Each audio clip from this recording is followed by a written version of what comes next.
I'm gonna take this opportunity to tell everybody to subscribe to Lonzo's other channel, Compton Entertainment. Wait, was it Compton Entertainment Channel, right, Lonzo? Am I saying it correct? Download the app, please. Okay. Download the app. Yeah, and definitely on YouTube as well, because Lonzo posts content on there. So Compton Entertainment Channel, and I say that because a couple of weeks ago you did a interview with Lily Trujillo of Street Racing Kills. Yes. Can you tell us a little bit about that and how that interview went? Man, a buddy of mine turned me on to Lily, and interesting lady. Her daughter was killed in a street racing situation. She was in the back seat of the car, fell asleep, didn't have a seatbelt on, and the guy decided to take somebody on in the race, and she was the only one in the car that was killed, man. And the girl was like maybe 19 or 20 or something like that. She was very young, and Lily just motivated her to start her organization called Street Racing Kills. And she goes out to schools and talks about the dangers of street racing. And here we are today talking about somebody who was, didn't even know she was in danger till the asshole hit her with the car. And I'm trying to figure out how do you turn your back on something like this when you see and people out there going in circles? What are you looking at? And that's so entertaining that you don't see this car come at you. But again, that's a whole nother scenario. But yeah, Lily is a very interesting lady. I like her a lot, and we shared a lot because again, I'm a victim of street racing.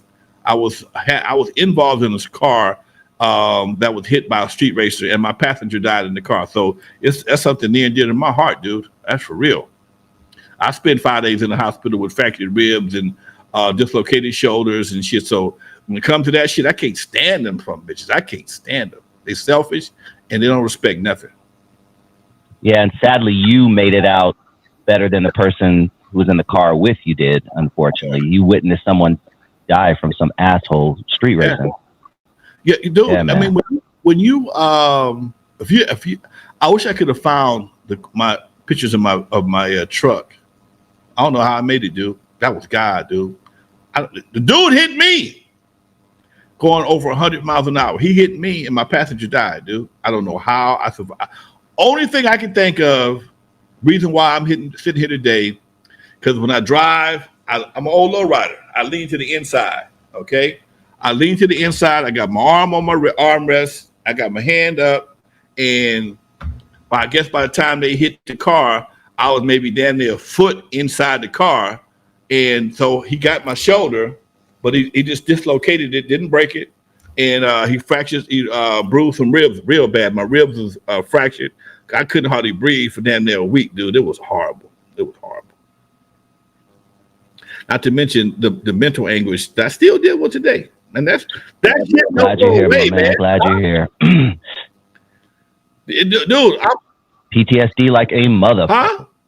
Right. Yeah, PTSD, homie, is real. PTSD. I literally have vehicular PTSD. And I tell you, anytime I get into an Uber, look, man, I got vehicular PTSD. And if I get scared, I'm going to fuck you. You make me nervous, I'm going to knock the shit out your ass. I'm telling you right now. Slow this son of a bitch down. I can't ride with everybody, man. I cannot. That's hilarious, man. Hey, let's keep. Yeah. Shit, I can't either, homie. So two things I don't do. I begin to push in my imaginary brake and gas pedal and shit on the passenger side. It's two things I don't do. I don't eat everybody's food. I don't ride with everybody. Simple as that. Yeah. Well, let's keep it pushing, Lonzo. I came across a tweet, just a random tweet, man. And I thought about what your reaction would be to this. The tweet just goes like this. Dying over a hood that belongs to housing authority is crazy to me. When you hear that, talk to me, dog. Yeah, Doc, first person I thought of when I saw that. I have never understood the mindset behind that. I never understood it. Because especially if you're not a homeowner, if you were renting anywhere, apartment, condo, and you had the landlord can give you a pay or quit, a 3-day notice, you are vulnerable to be living anywhere at any given time. Your status may change in a matter of months.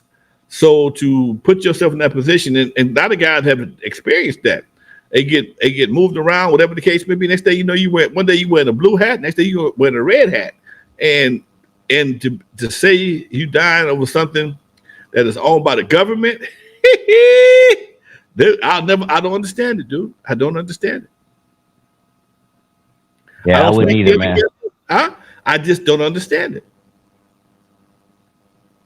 Or the park, or a park or something like that, claiming a park with the president that probably owned slaves. You know what I mean? Like, it's crazy.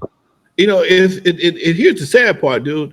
I remember I was listening to a Whack 100 show. And these guys are arguing about who claimed this park. I'm like, these guys are in their 40s claiming the parks.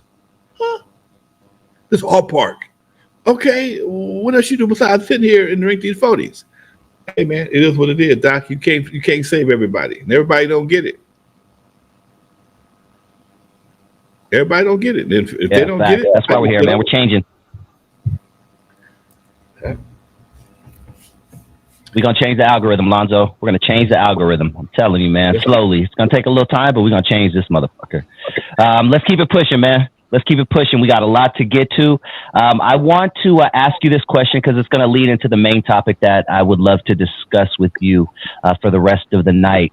But last week, someone asked this question, and it's kind of perfect because it coincides with what I wanted to talk about you with. But someone says, ask Lonzo, what was the most racist thing that's happened to you as a kid? Do you have anything that stands out?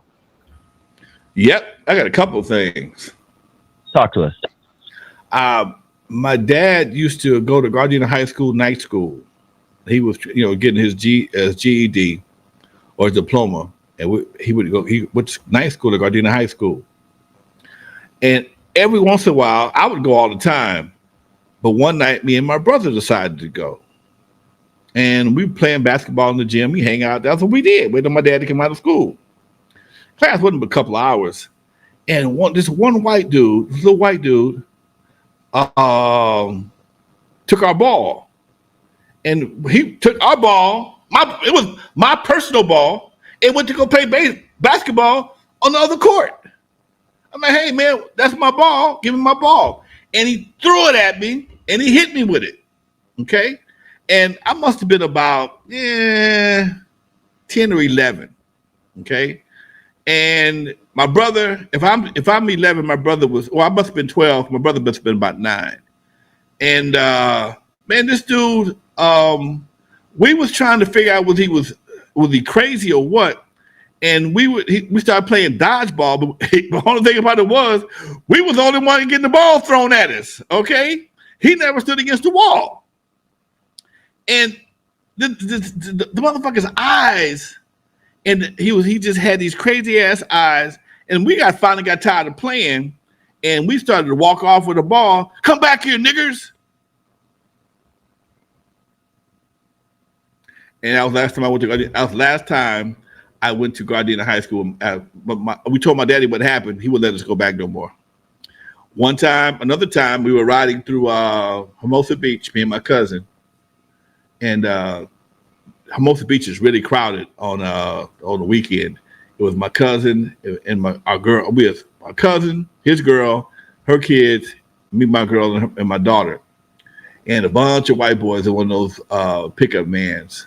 The Chevy trucks at the back part comes off. Not a pickup truck, but it looks like a pickup. It's like looks like almost a SUV, but the back part comes off. There was about 5 or 6 of them. And they started fucking with us. And we got mad. We was ready, but we had kids in the car. So I've seen that, man. I've seen that for no reason. Do we just what did they say? Something like go home, niggas, or something like that. I'm like, oh shit. Me and my cousin both got pissed, but we had to leave because we got kids in the car. So yeah, Doc, I've Blazer. Thank you, Vista Light 1972. Yeah, it was a Blazer. Oh, yeah. The Blazer truck, and I had one, and the back part would come off. It was really a nice truck. It had a little seat in the back, and it was about 4 or 5 of them in the back of it. Stood up to had drinking beer and shit, and they got real belligerent real fast. And like I said, my cousin was kind of pissed, but we knew we was, we wasn't in a position to do nothing. All we could do was get the fuck up out of there.